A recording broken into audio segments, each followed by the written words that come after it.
Hello, everybody, and welcome into another exciting episode of Bloody Good Horror. My name's Eric, and I'll be your host for this evening, where we will be reviewing Best Wishes to Us All, aka my Christmas present from Rachel this year was subtitles. So thank you for that. Joining me tonight, first up from Manhattan, New York City, please welcome John to the show. Hello, Eric. Next up from Indiana, please welcome Casey. Hello. And last up tonight from the chaos capital of the United States of America, please welcome Rachel to the show.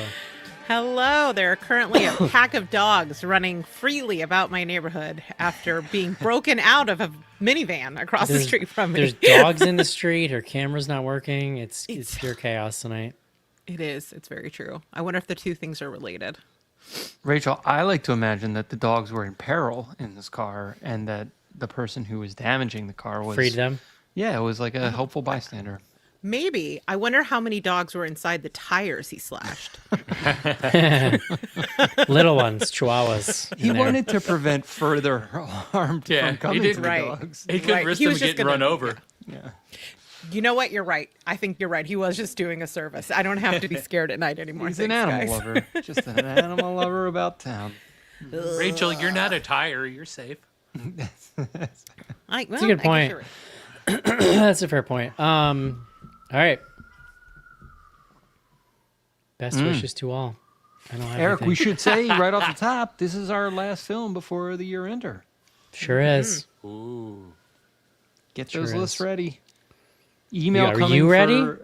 Are you ready? Look, we'll be ready. I do need to get the patron vote out. Maybe I'll do that tonight. Let's wrap the show up early, and then I'll do that. Music to my ears. Okay. All right, let's take a quick break and talk about best wishes to us all. This is it, Jennifer. Your big break in TV.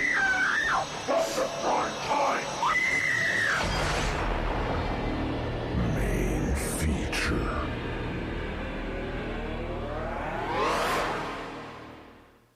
John, you, me, and Rachel had a little mini meetup.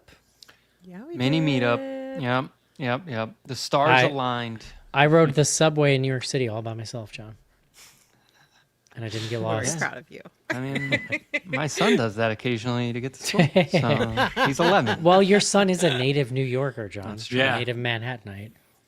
He'd just straight mace a person if he had to, you know? Yeah, you know. He doesn't carry mace. But... Schnar's son is the kid that I was looking at on the subway going, who lets parents let them ride on the subway by themselves?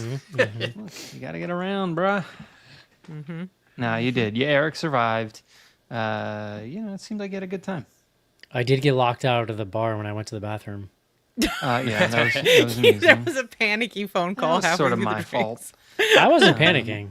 You guys were like, what is happening? I was like, just open the door. And Well, Rachel, it was a little shocking. you got out before the snow, or you got your sort of first taste of New York City in the snow? We did, like, the night before we left, there was like a light dusting of snow. It was like very magical. We were in Little Yeah. Italy. We were drinking wine. It was We call amazing. that flirty snow. It felt very flirty. I had a great time. Less fun at 5 a.m. when we were sliding everywhere on the freeway trying to get to the Yep. airport. Then I was very delighted to come back to sunny, dry California. Were you guys driving? No, God no. Oh, okay. No. This was an Uber. Yeah, it was a gentleman in a Lyft was doing it, but still. And it they was know how to drive in the terrifying. snow. They're fine. I know, but Yeah, you got that Lyft insurance. You're good. okay. You made it. You got out. I did. So. I did. But it was cool to get a little bit of a white Christmas. I got a taste of it. I had to shovel none of it. So win-win. It was nice. I'll tell you, John, Manhattan is just like a cacophony of smells and sounds that I wouldn't say I liked it, but it was an experience. Well, and I had Rachel come to the apartment because I wanted her Yeah. to see where the recording happened so that when you guys hear the sirens, Yeah. she can sort of, she at least has the visual image. Rachel, I need a review of John's apartment, please. It is very long, very big, very Oh, flossy. I mean, it's like one long hallway is what it is. Yes. You got a shotgun apartment. Well, no, it's not a true like it's the shotgun. The rooms all connect. This is like we have like one long hallway, and the rooms all kind of like. Interesting. You walk in and it's like that Hitchcock shot where like they're like zooming in and pulling out at the same time, and it goes like it just goes on and on. You could do that. You could do that in our hallway for sure. Yeah, yeah. But it's nice. Interesting. Yeah, yeah. It's And I'm exactly like- what you imagine. Very I'm nice. 20 yards or less from an ambulance as it's driving by. Like I could get like a long stick and poke the ambulance out my window. Are you if I on needed the to. ground floor? Second floor? Yeah. yeah. Oh, okay. I didn't know that. That's- I was just pictured you in a ivory tower somewhere. You know? I wish. Also, I was surprised most of all that I imagine this as being like some like tucked away nook or library in his house. This is just his living room. I'm at the kitchen table, and this Yeah. is like where we. Yes, correct. Yeah. So That was the most surprising thing for me. It was like when you see a move like a home set and it's just like, you know, like it, Yeah, it's- you could see what's behind it. Yeah. It was not what I was expecting. There you go. All right, John, please bring us the word of the day.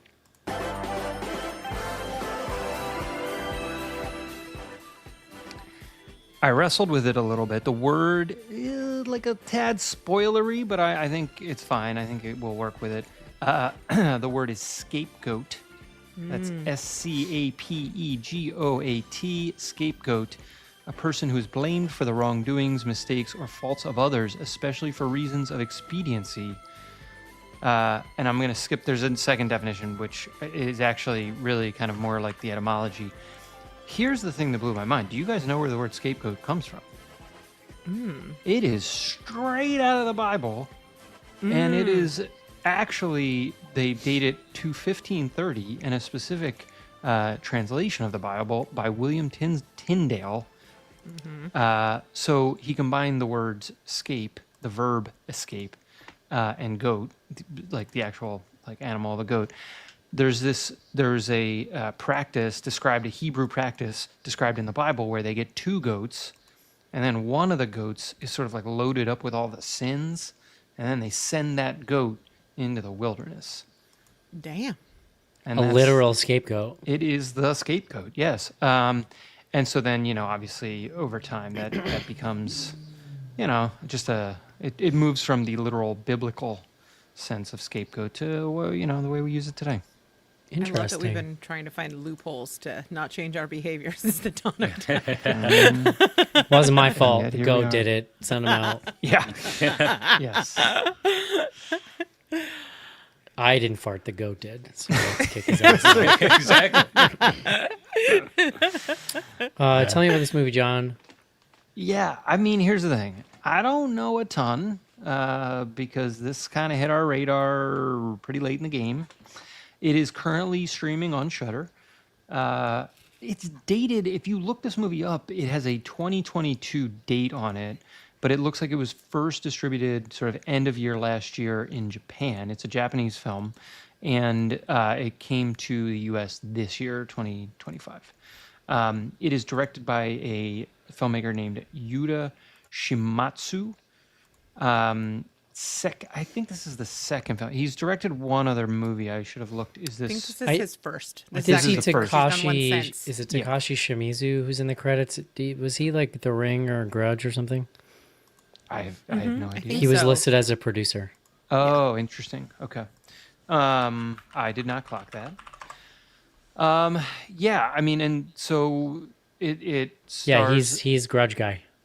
Grudge guy. Okay, Mr. Grudge, we call him. It stars a young woman, I believe. So on IMDb, none of the listed characters have pictures, so I'm not even 100% sure. They don't even have. It's like top cast, Nobody and has then names. yeah, it doesn't even have the character names, so I'm just gonna guess. But I believe it's Masashi Arafuku plays a young woman. She's like, I don't know, 20 or 21, 22. She is a nursing student. She's sort of like about to graduate, and she goes on sort of she goes to a trip to visit her grandparents, just to stop in and see them. Oh, Rachel's correcting me over chat. Kotone Furukawa is the main character. Rachel, just get in there because I'm I just mean, looking you at these I names. can I have no I fucking want to idea. IMDb is doing me no service right now. So this nursing student goes home to visit her grandparents, and I should say there is an opening scene where she is a young girl is sleeping over with her parents at the grandparents, and there's just like weird shit. There's like weird noises that she's hearing in the house. She sort of goes upstairs to investigate, but before anything she can sort of reveal or anything is revealed, we sort of smash cut to the present day. So now she's back in this house that her grandparents live in.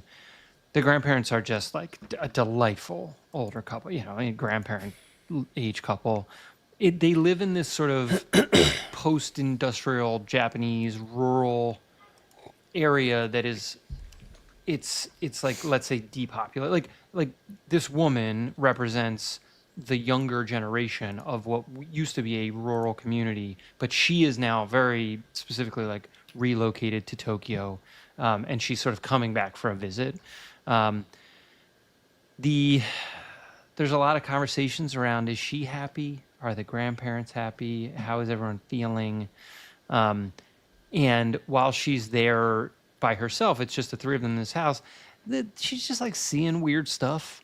Like the grandparents are standing up in the middle of the night in the middle of the hallway, or like sort of sleepwalking. It's like not 100% clear what's going on. There's a sequence where the grandmother is like running into the door and in this like upstairs room that is the same room that she was hearing the noises in when she was younger. She because she's now older, she goes to investigate, and I can't remember. That's when the grandmother's running into the door. So she never actually goes into this room, but instead, and I guess we're just gonna sort of there's sort of big reveal that sort of happens in the middle of this movie, and we'll just kind of jump over that, and then maybe I'll stop. But the reveal is that the grandparents have been keeping a man tied up in their home, and his eyelids are sewed shut, and his mouth is sewn closed, and it's like some sort of ritual thing that they haven't explained to her, but the man escapes. She sees the man. She sort of flips out. There's like a boy that she's reconnected with. She runs to his house. And so a lot of the rest of the movie is then her sort of reconciling with this weird shit that she has now discovered about her grandparents and what's going on in their house. Scene. Cool, dude. Yeah, you got it. Casey, I what you don't think? know. We can talk about some other stuff as we go. This was an interesting flick. Is probably the best way to put it. Excuse me. Yeah, coming into this one, it is definitely a slow burn, which is the biggest challenge for this movie. Which is not to say it's a bad thing. I'm down for a slow burn movie. They have their place. I do have to be in the right mood for them, which was a little bit of a challenge when I watched this one. It takes a lot of focus, which is not my strong suit all the time. Because of the pacing, but it does cause, to me, the challenge was I got muddled with some of the flashbacks and stuff that we were seeing around our main character and the past, the grandparents and whatnot. So to me, it was kind of hard to track through that. But keeping up through this movie as it travels along, it's telling an interesting story, and it's enough to keep you wrapped up into what's going on. And then once it starts popping off, it even starts popping off slowly in my mind too. It's part of the gradual build as we start to see the weird stuff doled out, to where as we get to the third act, once things start popping off, it's just kind of completely bizarre. And to me, it was worth the ride to get there just to see what the hell is going on now. I can't say I fully understand everything that was going on. There's some cultural challenges here, definitely around the way that the Japanese society treats their elderly better in different ways than what we would do here. Wait, what are they doing that's different? I mean, other than the tying up of people in their homes. Not that what they're doing is different, but the Japanese culture has they revere their elderly more than say our culture. So Yeah, knowing that and seeing that dichotomy playing off in this movie is where the interesting starts going off on the way it adds to what the old people are getting away with and the acceptance of it, etc. I think that's an interesting flavor. There's things that are going on too. There was a point with the main character's little brother in here, who is really into video games. I had to text Rachel at one point in the middle of watching this. I'm like, I'm not sure why this is happening. Can you help me? Her explanation did help. I'll let her talk about that more as we get into it later. What did So I say? yeah, I remember what I said. it wasn't anything bad. There's a lot of playing with themes going on here that if you are engaged and wrapped up, you can keep up with it. Is it a top 10 movie for me? No. Is it an interesting movie that I'm glad I watched? Yes. Rachel, I'm gonna go next because I have thoughts about what I think this is about, but I want to say it before you say you tell me This what is it's like- actually about. I is think a you first. probably got I this. know. I think You got going this. next blows my mind.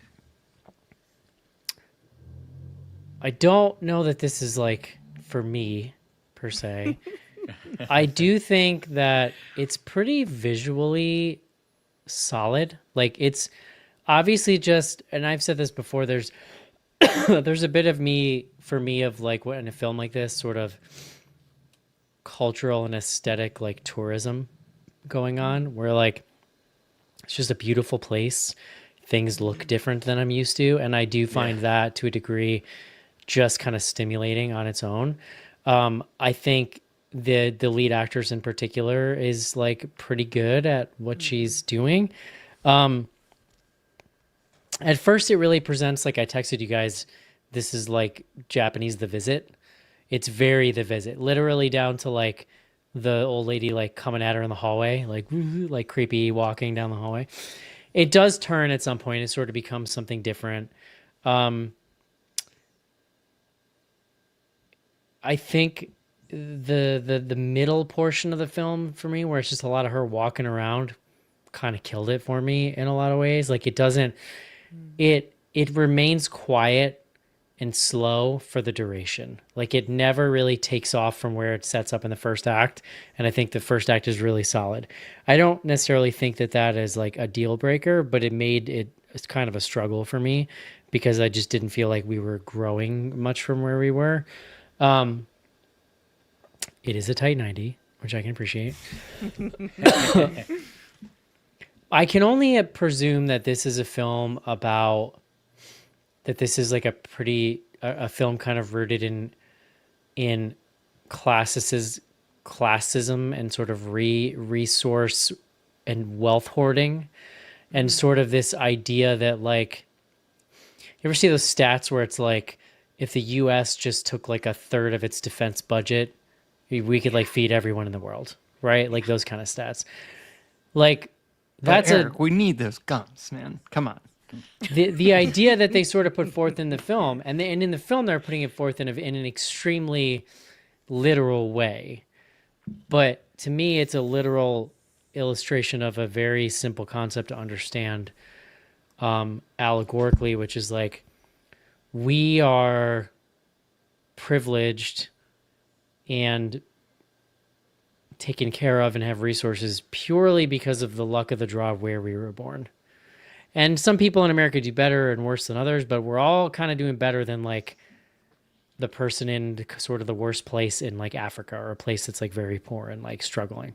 Well, and to be this clear, film they is reference Africa in the movie too. they which reference is- that. The film puts a pretty, like, to me, specific kind of point on it of like, there's not in the way the film words it is, there's not enough happiness to go around. Everybody can't be happy. So in order to be happy in this film, you essentially have to have a person kidnapped and their eyes and mouth sewn shut that you just sort of keep in your house. And it's essentially like their misery balances the force of the universe so that you may have prosperity and happiness and stay alive or whatever. To me, it's pretty simple to think of that like exactly like I'm saying of like,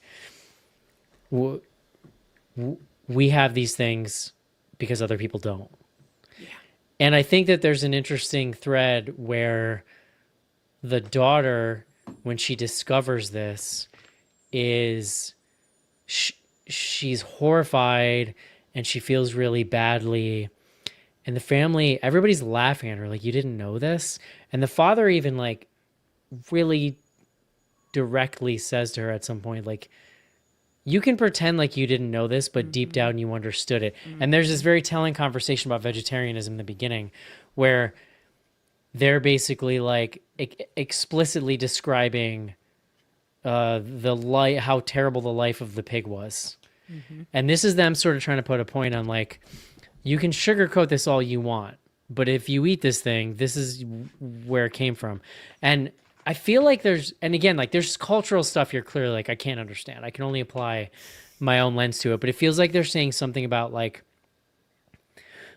they're sort of challenging her and sort of accusing her of being like performatively liberal or performatively empathetic Or naive, because yeah. or naive because her whole life is essentially built on these same inequalities that she's only confronting and being horrified now because she can't look away. There's this dude in front of her who's been tortured and kept or whatever. And she goes so far in the film as to try to make herself the sacrifice in one scene.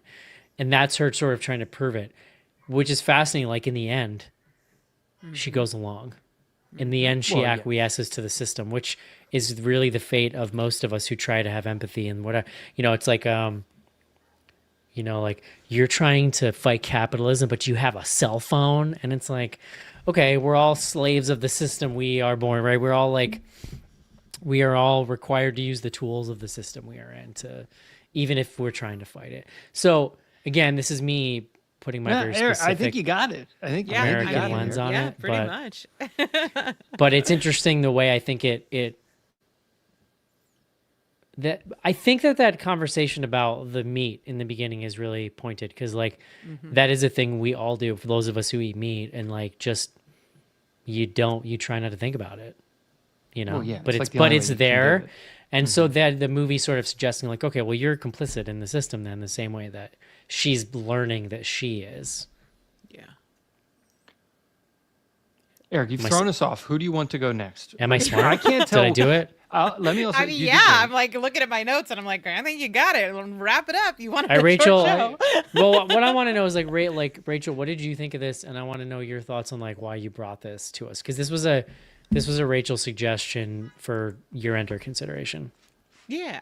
Well, I mean, this was, to John's point, like this absolutely flew below my radar, but I've been kind of trying to figure out what my final movies that I need to watch this year before I formulate my list.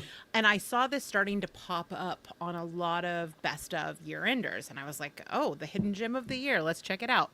And I totally, having seen it now, I totally get why it ended up on so many lists because it's unlike anything else that we saw this year. It is, to me, the most like Lynchian of all of the films that I saw this year.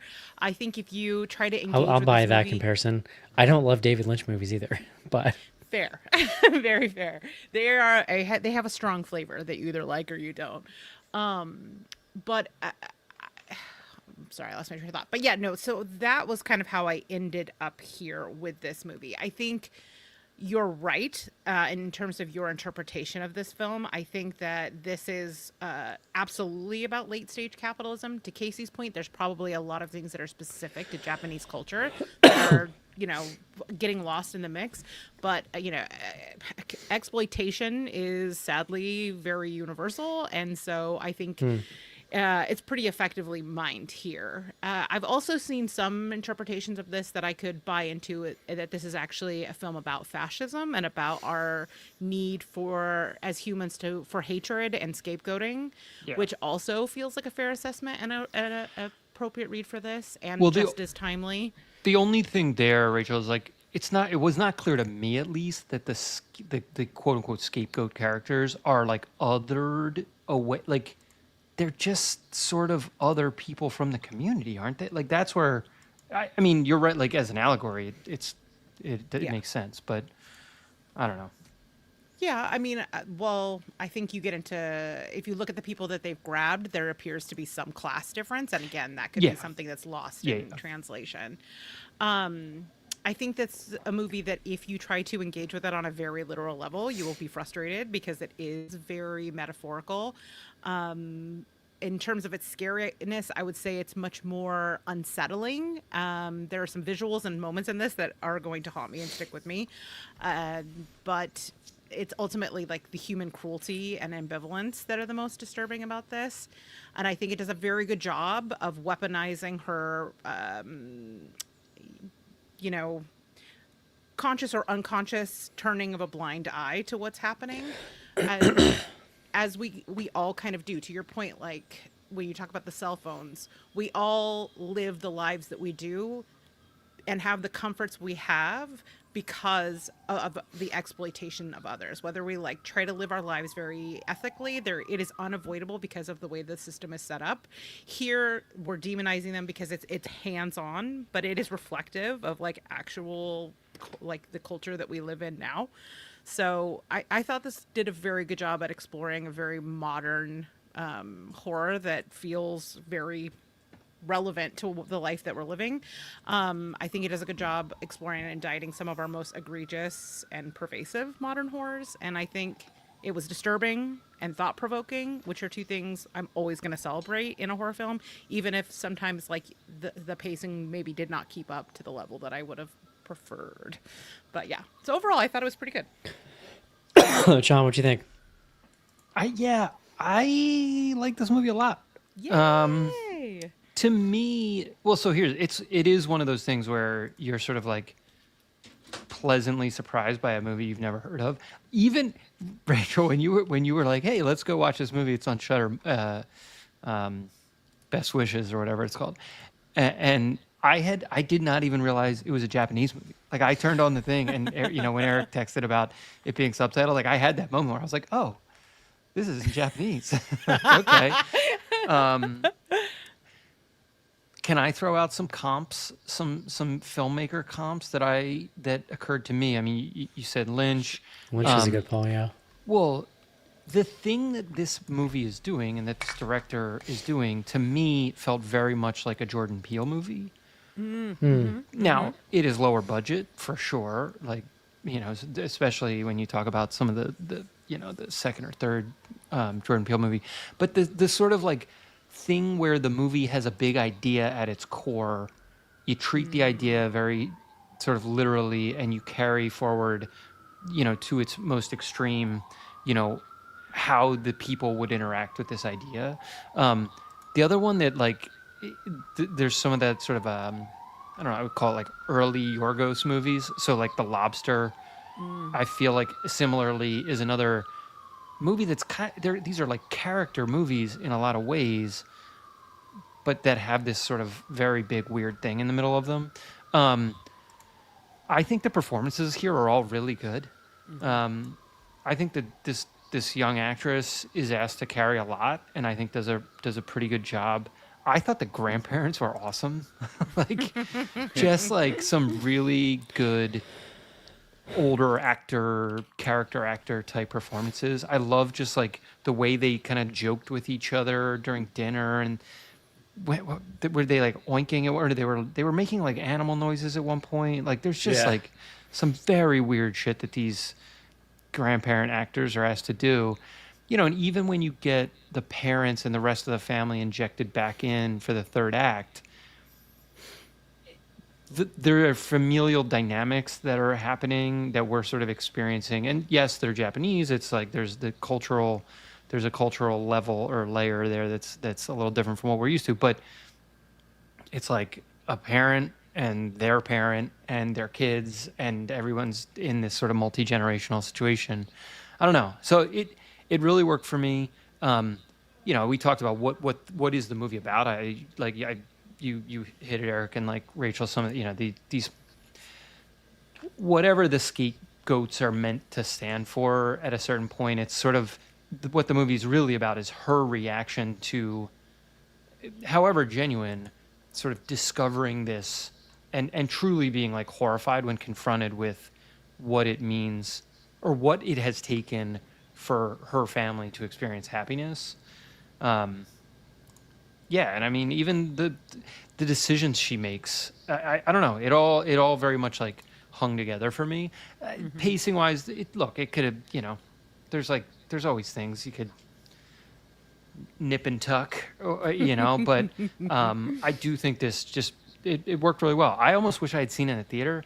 And I'll tell you, when I saw that this director had another movie, I'm like, where do I got to go to find this movie now?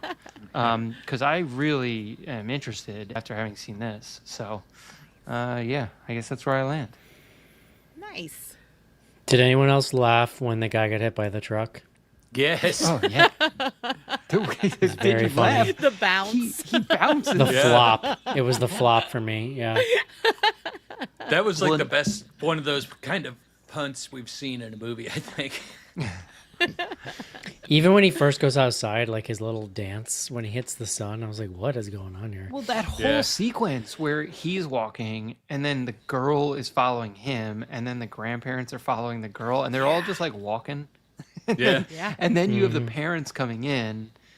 They like sort of pass each other. I don't know. It was, yeah. After the whole little happy dance ceremony too, which I thought is hilarious because as somebody that went to music school, that's called building a house. We used to do that as like a percussion, Like that Practice. specific dance.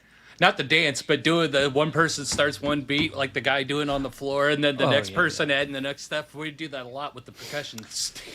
Yeah. Yeah.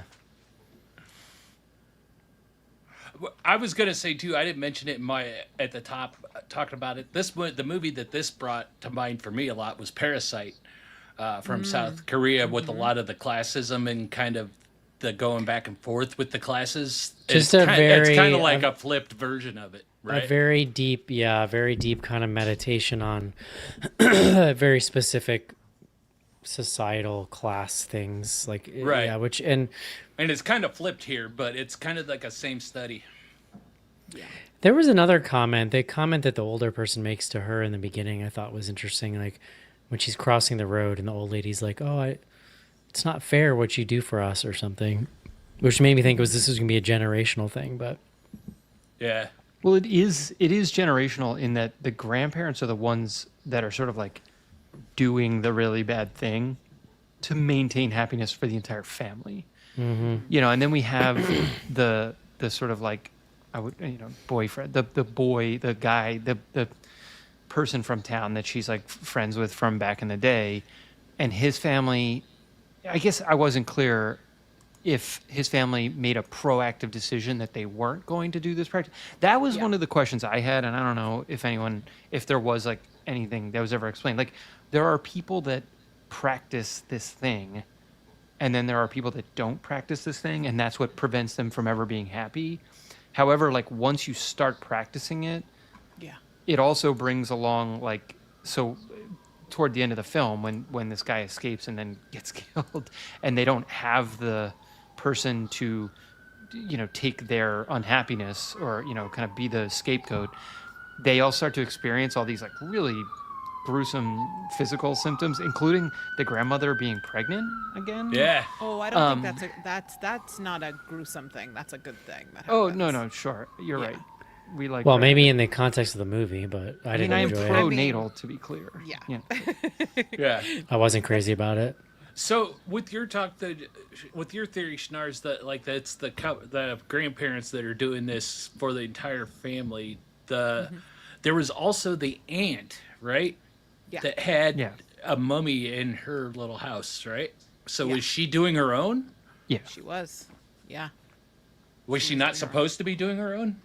I mean, that was kind of the reveal, right? That supposedly she had left the family and reacted the same way as the youngest daughter to Okay. what was Yeah. happening. But then Gotcha. in the woods, she actually had her own as well. Well, and we only find out that she had been practicing after she's gone, and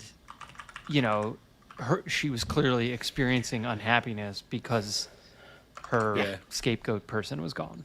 Now, is she the same aunt that they mentioned briefly at the top of the show, or at some point she's they the one with met? the scratched out photo. Yeah. And the one that they said that she didn't want to practice and then she became mentally ill, right? That's the same aunt? Okay. Yes. And she's like living in the woods, but clearly, however far she got not practicing, she ultimately broke down and did practice. And that's where it heightens the desperation of the main character Right. Right. But she's like, oh Jesus, like you really can't get outside the system. Right. So- Exactly. And it kind of like foreshadows what's ultimately going to happen with our main character. That it's, there is no way out of a system like this, except for obviously the friend who their family has. The reason they're sort of ostracized is because they don't practice. Everybody else in town does, but they don't. And you see him getting old. You see him eventually dying, and all these bad things happening to that family because they opted out of the system. Yeah, and they opted out like sort of from the beginning because that for me was like one of the things where I like why that family wasn't experiencing like the bleeding eyes. Like it's not like everybody is doing this, but it's like once you start doing it, that's when it's like an addiction and you're going. There's like withdrawal, I guess. Is that I don't I mean, know. you become accustomed to a particular kind of life, right? And so, Well, but it's see, not I just a get- custom. Like they're literally they were like dying. metaphorically. Yeah. Yeah. I mean, within the logic of this, yes, if you stop practicing the happiness ritual, you start to bleed and then you become hysteric and blah, blah, blah. But it's metaphorically about like you become accustomed to a certain lifestyle. Well, see, that's what kind of where my question was going that I texted you earlier today, Rachel. And my question was basically, I didn't understand why the little brother was bleeding from the eyes and kept yelling, I see red, I see red. Yeah. And they kept talking about his gaming. In my mind, and from, Rachel's answer was good, that not everything's literal in this. And it's kind of, if you don't follow along with that happiness ritual, that, that's the downfall of not following that.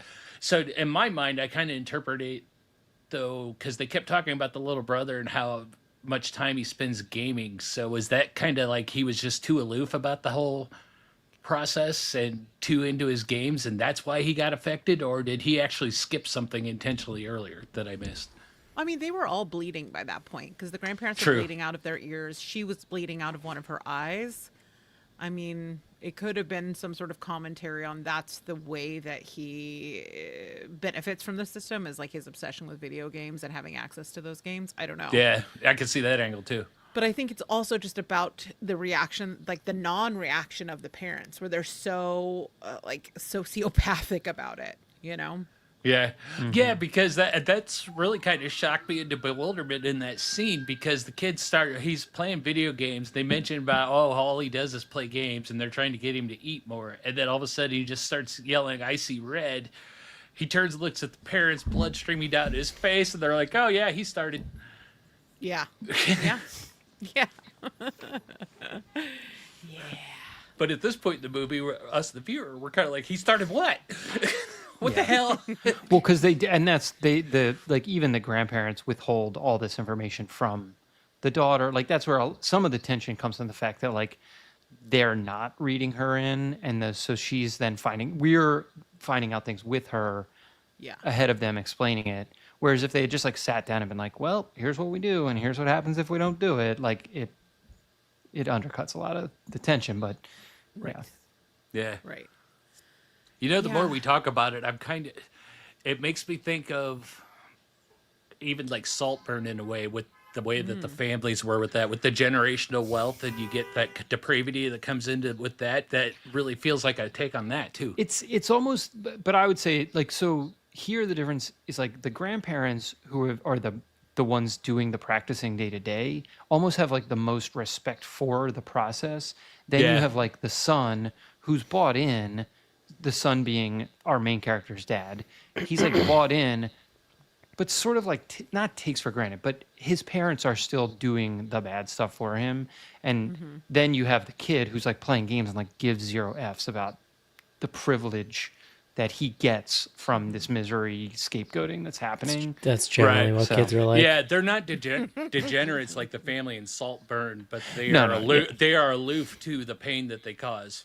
Yeah. I mean, it's Much interesting like that that they're family. very middle class as well. Like Yeah, unlike that's the the Saltburn problem. family. Yeah. They're not extremely wealthy, but they're willing to do these things to maintain even just their middle class status. and Well, comfort. it's where like I actually think it's like I think it's less a capitalism thing than like a social You would say structure that? thing.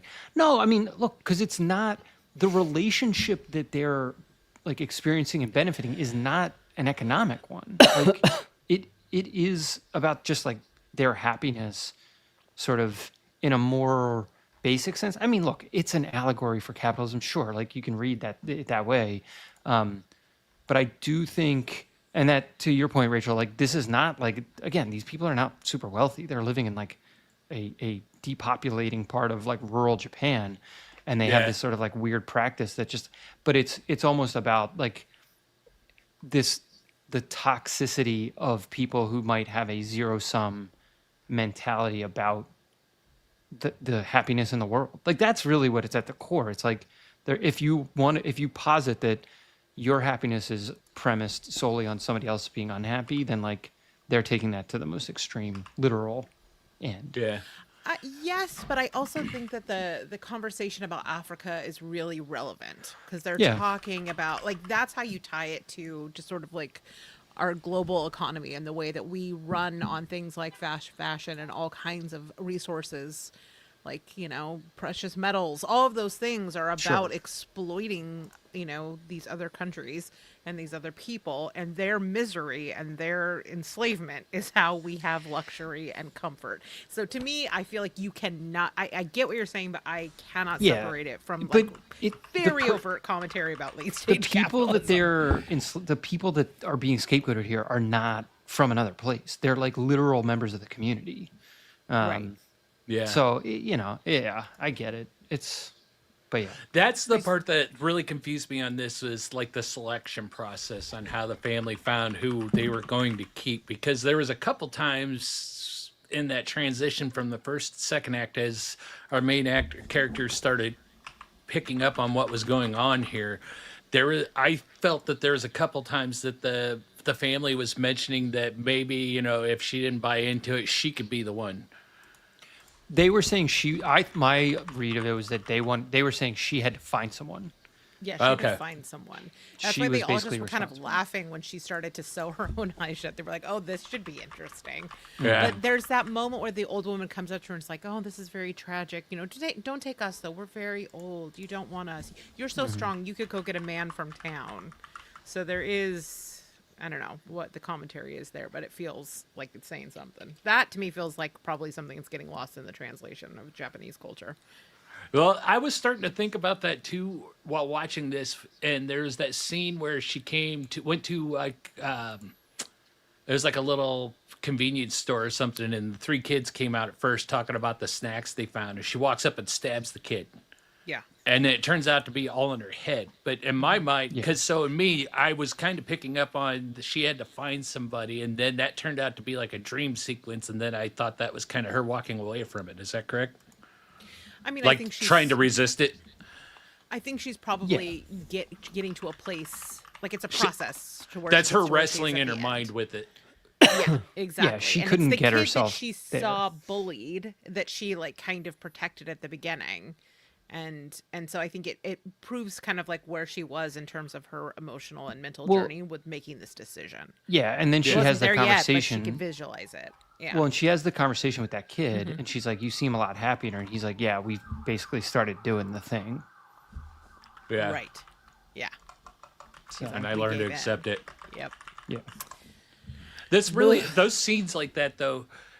There's a lot of subtle things going on in this movie that that the director's telling with the kind of visual storytelling that goes back to like what Eric mentioned at the top about how visually this is a strong movie. There's a lot of little flares coming from this director that, you know, he'd like that scene where she's struggling mentally that I was just talking about, and she stabs the kid, turns out to be a figment of her imagination.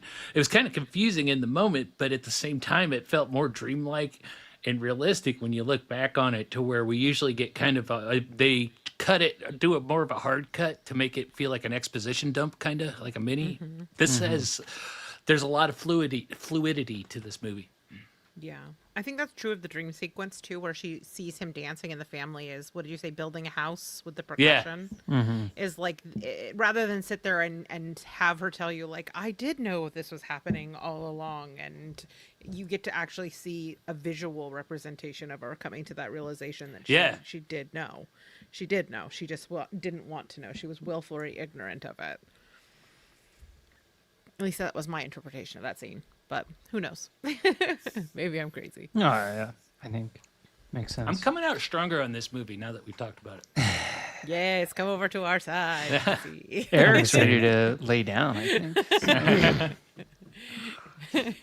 I'm tapped Eric's out. like, yep, he's over there answering emails and shit. All right. Would you recommend this, John, Yes. Casey, Yeah.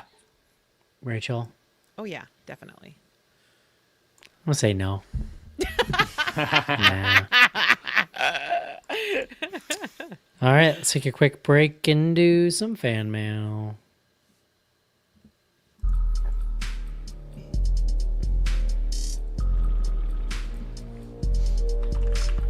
Send feedback to info@bloodygoodhorror.com or on Twitter using hashtag AskPGH.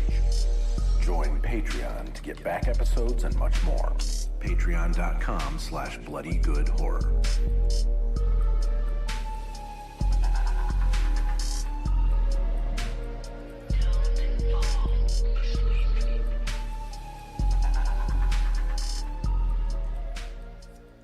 It's the last show of the year, guys. You know, like I only got so much in me.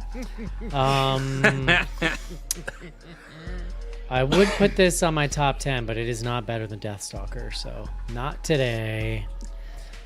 Well, okay. Just kidding. I mean, I'm not kidding. It's not better than Deathstalker, but info@bloodygoodhorror.com is the email. What do we got on Threads, Casey? Well, fortunately, we do not have any threads this week, Eric. See, no one else was pumped either. I'm looking through our email quick. Let's see.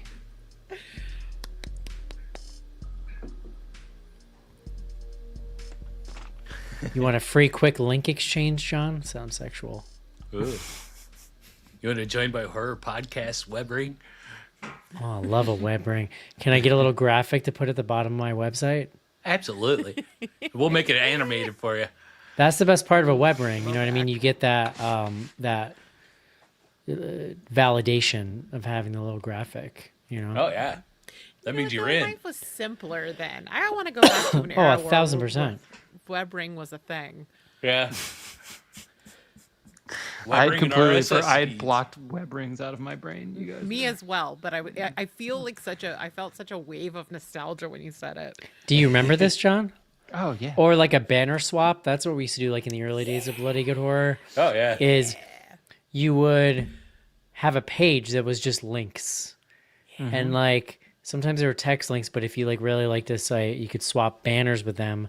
You send them your banner, they send you yours, and that's what the link is. that was and, that like- was like SEO 101, bruh. There was a real art Oh, to yeah. it though, because like you couldn't just immediately go to a site way bigger than yours and exchange. But if you only exchanged with sites that weren't as big as yours, like what's the point? You had to just sort of like always just be a little incrementally, you know, better and better sites. So Yeah. That's how I met the final girl, Stacy Ponder, was emailing her to ask if she wanted to trade links. Oh, I love that. it. So pure. We had no idea how good we I had know. I do miss that internet. I do. I would kill for a true search engine. Yeah. No AI, no algorithm. Just give me the fucking, just crawl that web. Let me, Yes. John, let me parse it because I can do that. As someone who works on the web. Don't Yes, cite please. don't cite the ancient magic to me, witch. You know what I mean? Like I got it. All right, let's see if we got anything in Instagram. If the answer is no, then no one cares about us. Oh, we got What a couple. way to Tinkle close out the Okay.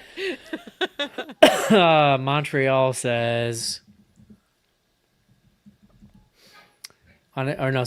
Jenna Hughes says on a scale of 1 to 10, how erotic was the finger sucking scene?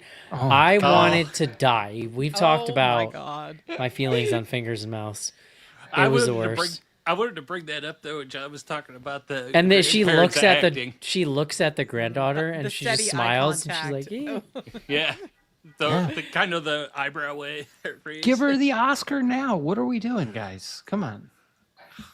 I have to say, Eric, every time I see the Wuthering Heights trailer, and I know you're very excited for this movie, it is all fingers and mouths all Yeah. the time. Just a series of mouths with fingers inside them. Fish mouths, human mouths. His Horse Margot mouths. Robbie, though, you know. I might So we make an found exception. we found our There might finger be mouth a loophole. loophole, yeah, and it's Margot Robbie. Fair enough. All right. Montreal says, "What's your favorite spooky city? My partner and I go to Salem every Christmas. Have you ever been?" I've been to Salem, and when I was there in the fall, they were telling us about how Christmas is actually awesome, and they do like, I forget what they called it. There was like a name for it. I That bet it's a vibe. Yeah, I mean, I lived Yeah. out there for years in Boston. Salem's really cool.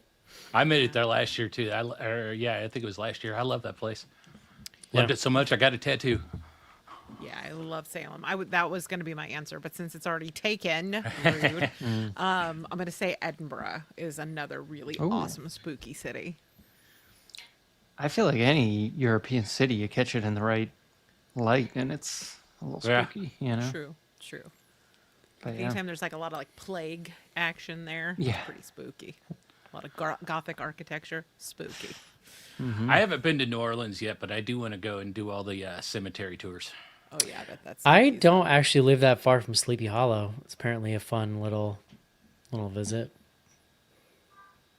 Nice. And Indy, Yeah, be into Eric, that. you could hit it on the way to the city next time you come by. So Indy, There you we go. have a borough in Indy, Irvington, that has Halloween festival every year. It's pretty epic as far as sounds spooky great. cities go. Book of Dad. What was the Holy Grail Christmas present you wanted when you were a kid? G.I. I Joe mean- aircraft carrier. whatever the new Nintendo Yeah, system that's was. so Nintendo. So my best Christmas memory is like getting a Nintendo and just sitting as a family and just playing Super Mario Brothers. I mean, like, can't get more millennial than that Yeah. shit. Late '80s. Casey, to your point too, like, if you were into like a certain kind of action figures, there was always some kind of huge Oh, yeah. vehicle or set or like something that could go with it, but it was like the kind of shit the rich kids had. Like for me, it was the Ninja Turtle blimp or Oh, the yeah. pizza truck or whatever. I was always just down like, what Ninja Turtles did I get? What fights can I stage now? I was real into G.I. Joe, and I had a lot of the small vehicles and stuff, but I only got the big ones for Christmas, and I never got like the good big ones like the aircraft carrier or anything. My cousin got one though, and I was jealous for years. Yeah. One year, all I wanted, and I kept begging for them, was the She-Ra dolls, like original version She-Ra dolls. I'm old. And I opened all my presents, and there was great stuff, and I was like, yay. But in my heart, I was so bummed because there was no She-Ra dolls. And then at the very end, I opened my stocking, all She-Ra dolls. Got over all! It was the greatest Christmas Now of my remind life. me, is She-Ra from He-Man? Yes, that is That's what I his thought, okay. sister. Somewhere in some boxes of toys I have the cat, the green cat thing. Oh, nice. What is it? Cringer? I don't remember. I think it was. I also have the little wizard guy with the hat on Orko? and the eyes, yeah. the weird eyes. I also, like, my brother gave me a bunch of his old 80s Star Wars stuff, so I have like a Rancor, like a huge I had a ton Rancor of that thing. stuff too. Amazing. Yeah, I need to find some ways somebody to like display it all, but I had a lot of that shit. I never got into He-Man when I was a kid. I think I was just I was too young. I was in the wrong age of it. Sorry, but I Rachel. got way into the G.I. Joes. I'm like right in between you two. I was in the sweet spot for She-Ra. Yeah. I I'm had very some excited for crossover, that but- Masters of the Universe movie. yeah. It's funny because I can remember, like, there were years growing up where we were struggling with money, like, more than others, just things going on, like, in the family. And I remember the saddest thing I ever got for Christmas. Do you remember the old school, like, Radio Shack racing cars that had a wire attached to them. Yes. Yeah. I'm still depressed about it 25 years later. Dude, come on. And they had one, it had a trigger, and if you held the trigger, it went forward, and if you let go of the trigger, it went back into the left. The thing couldn't even fucking turn. If you had to turn, you had to do this. You just had to go back to the left until it like spun all the way around. Yeah, it was like Just you had to, fucking- you were learning like math problems. It Just was like fucking kill me. problem Yeah, it was solving. like a fucking. Oh my god. Your best wishes for horror in 2026. It's more of like a year-ender question, I guess. Yeah. I was not blown away by this year. I think there's some good stuff, but it wasn't as strong for me as the year before, which we'll talk about more next year. But Don't you step on the year-ender episode, Eric. sorry, they asked a question. It's Imprezia. It's his Guys, fault. there's a little film coming from director Eli Roth in 2026. Ooh. Strap in. I need more ice cream man horror in my life. There you go. Yeah. It's, My wish is the same every year. More theatrical releases by women horror directors. Okay. There you go. Yes, yes. Dismiss my feelings, John. Typical. I want to know what I could say to that where you'd be like, yes, you have validated me, John, and I feel seen. That's what I want to know. I don't know. Perhaps a less mocking tone and eye roll. Keep the eyes solidly But forward. it's like, I know you're going to Lower say it, your and so eyes. it's like, at this point, I'm actually just Okay. responding to your Get ready. Yeah. Every time Eli Roth's name's coming up, my eyes All are right. going to fly to the top of my head. There you go. Look, that's fine. He Yes, can handle and it. me, John. That's what I want for 2026. A yes followed by an and. Yes, and I think John did yes I and me agree. once this year. I seem to remember one time where he did. Ooh, Um, thrill. Jace says, I will have an email next week with the statistical breakdown of this year's podcast. Spoiler alert, you can't guys were meaner to this year's movies than you've been in a while. but Eric, I think that actually jives with what you were just saying. Yeah. Last year gave me high standards, so it's not Yeah. up to me to live up to them. I just set them. You know. So, There you go. love it. All right, year ender. We're going to record it Tuesday the 30th. Best case scenario, that bad boy gets edited on the 31st and comes out the 1st. That's a little. I usually like to get them out before the end of the year, but it just wasn't in the cards this year. So you'll get a true year ender and can start Your starter. It's a Let's year start starter. your- Exactly. and then we get to wipe the slate clean and see what next year's haunted pool movie is going to be. What was that called? Well, don't we usually start off with a weirdie from Joe Ferry? Yeah, I was going to That's ask the true. same. That's yeah. true. Yeah. Have you teed up Joe? Let's do it. Okay. That was Night Swim, Eric. That's the film. You're Night Yeah. Swim. Joe, if you're listening, here's your cue to get us a pick because we're coming at you, buddy. Make it weird, bruh. Yep. Yep. All right. Oh, yeah. wait. Let me. I'll make sure. I'll get the list together of at least what's announced. I mean, or Rachel, you may already have a list, and we can. I sent you our list. No. Well, I'm sorry. I mean, for the 2026. For next year. Yeah. Oh, yeah, I can help All right, y'all. Let's gonna do Wonders. it.